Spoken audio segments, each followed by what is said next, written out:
ออกข้ามไปส่งให้ก็ได้ผู้บันแทนนั่นเองค่ะเนาะ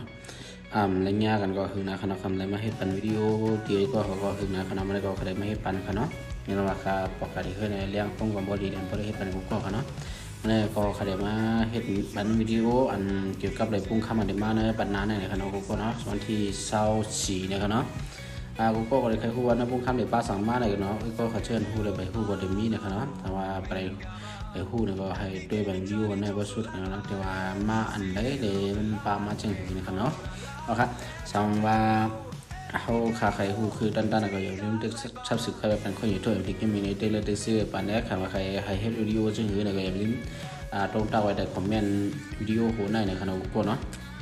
เอาขาก็ไม่ว่าขามาโดยจำกันว่ามันเดี๋ยวมาจังหูที่ในปุ่งข้ามเลยครับเนาะโอเค let's go มาเดินหมดเนาะเอาครับว่าเขามาจากไหนเขาขาดอะไรเดินมาให้หน่อยคณะเดินมาตั้งแต่สุดๆในคณะอันมากกับบ้านนายก็เยี่ยวไก่ในคณะมาบ้านนายก็ได้เป็นสกายในคณะสกายแล้วก็ก็เขาในกลางก่อนนำคณะตั้งแต่ช่วยในคณะเห็นว่าเขาได้ตั้งใจมันเอาอะไรตั้งใจไปอ่อนมาบ้านนายอันเดียวก็เลยเขาก็เลยช่วยนำนายในคณะมาบ้านนายกลมรถมาบ้านนายกลมรถคณะก็เอาอะไรทั้งสองปาแล้วคณะก็เขาขาเพราะว่าเขาให้เขาขาจูนไรในคณะตาหนึ่งปันนะใครจะไปโจกหน่อยครับเนาะใครรัดเนื้อไว้ไล่จูบุ้งคำหน่อยครับเนาะตาหนึ่งปันนะใครจะไปโจกเขาเดี๋ยวเกี่ยวไว้ครับเนาะหนึ่งวันหนึ่งพุ่งเขาซื้อปันนะเพราะว่ามันคำปุ่นกับหนึ่งปันเราคำโจกมันปันนั่นไหนปันนามานั่นไหนเขาโจกอะไรปันนาตีมาแล้วก็ขาโจกอะไรจงกันเนาะสมบัติเดี๋ยวกันมันก็เขาเดี๋ยวโจกอะไรกูปันนะครับเนาะกูเนาะเอาครับอย่างนั้นคำว่าเดินด้วยเนี่ยคำว่าเดินขึ้นมาเนี่ยคำว่ามันเดินมาได้เนี่ยคำว่าคำว่าด้วยเนี่ยคำว่าอันเดินมาเนี่ยก็จะเป็น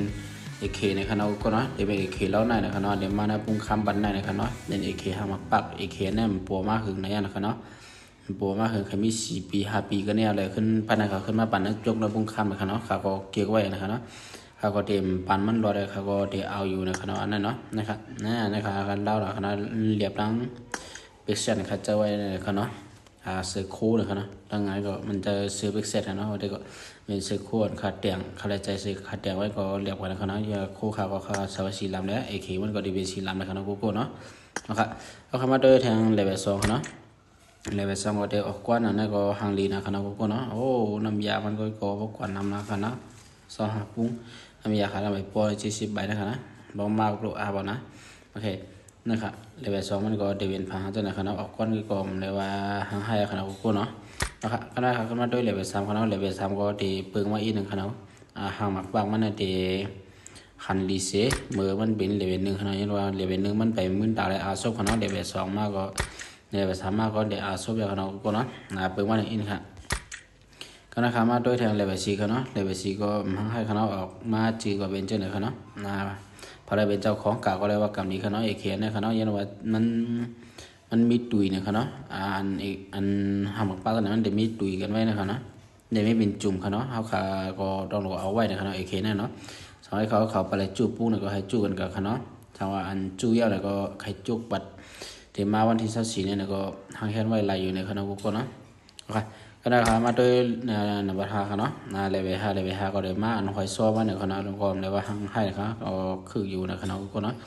ก็เกี่ยวกับเกี่ยวมันเขาเนาะยันว่าเขาได้เกี่ยวเลยเขาก็เอาไว้ในเขาเนาะอีกทีเขาก็โหลดแทงเล่าหนึ่งในเขาเนาะเลเวล6ครับเลเวล6ก็ขาดอาหารซุปมันตรงมาเลยไพ่ก็เดือดเลี้ยงมาในเขาเนาะไพ่ก็เดือดเลี้ยงมากูดีนะครับเลเวล6เขาเนาะนะครับมาด้วยทางเลเวล7ครับเลเวล7ก็กว่ามันเลเวล7ในเขาเนาะก็ให้เขาเนาะกูเนาะยันว่ายันเบอร์3ในเขาเอาในพวกเขามาด้วยในเขาเนาะยันว่าเขามีไว้เป็นจุ่มมันไว้เอาในเขาเนาะเขาก็รูดเอเคมันเขาเนาะนะครับเอาขามาเดี๋ยวก็ได้มีก่อสมัครปักในคณะกูเนาะนะครับแล้วเลเวลมัดเลเวล5มากกว่าหางให้คณะก่อสมัครปักคันเนี่ยนะก็เลยว่าหางดีนะครับเนาะนะครับขึ้นสิมาด้วยแทงในคณะยอดขบีสั่งตั้งจุ่มมันในขามาด้วยแทงในคณะยันว่าขมีแทงสกายเอลในคณะสกายมักปักนะครับเนาะนั่นก็ขาเตรียมจุ่มไว้อะไรอย่างไรเขาว่าเขาได้เอานั่นนะครับเนาะหนึ่งหางให้คณะนะครับเลเวล6ก็เล่าหนาเนาะเลเวล7มากกว่ามันก็หางให้เนาะหางลีนะครับเนาะก็นั่นแหละมันก็แค่มาตุยกันตั้งอย่างผีนั่นแหละครับก็ว่ามันคึกนะครับเนาะมันแค่มาตุยกันตั้งอันไหนครับนะดีๆมันได้ก็ขาก็ผู้ขาก็ออกจีคณะสกายเอลครับก็มีนำไหนนะครับนะสกายเอลนั่นก็ขาเราอัพกับแปลอัพนะครับเนาะ ยาก็แทงยามปีเนี่ยก็มีกับ3-4หาเล่าเนาะอันนั้นก็เขาอัพให้ถึงออกจื้อเนาะยังเขามักแตกว่านะเขาก็ได้อัพกันนะเนาะก็เนาะมันถึงอันนั้นก็ไม่เคยคือไว้นะเนาะอันนั้นก็เขาอัพนะเนาะแอมพวกเขาก็อันนั้นก็ถึงเลเวล4นะก็เลเวลมัดไว้กันเนาะนั่นว่าเขาเฮ็ดเลเวลมัดนะเนาะตึกครับนะครับเดี๋ยวเรียมเขาก็ออกจื้อกะสักก็เอวก็ออกจื้อกะอันเขาเนาะเขาให้ออกแล้ว2อันเขาเนาะก็เนาะนะครับAKM ข้างนะก็มีไว้อันนึงยาวนะเขาก็โหลดเฮ็ดแทงนะครับเนาะนะครับนั่นดีมันก็เขาก็มีกายาวคณะ AKM เขาก็ดูมีกายาวนึงเล่านะครับอันและอัปเดตก็มีกายาวนะครับเนาะเอาครับดันได้ก็เขาเชื่อแค่จูบุ้งข้ามก็นึงว่าอะไรนึงปอกเวลิมาซื้อขนาดนึงก็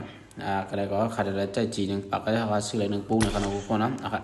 เอาครับแล้วก็นั่นก็สามารถไล่ใจคลิปวิดีโอค้างแล้วก็อย่าลืมที่ไลค์ที่แชร์ที่สักสุดใครไปบ้านเขาอยู่ที่ MP Gaming ขนาดไม่สวยก็น่าเซ็งค่ะเนาะไม่สำคัญ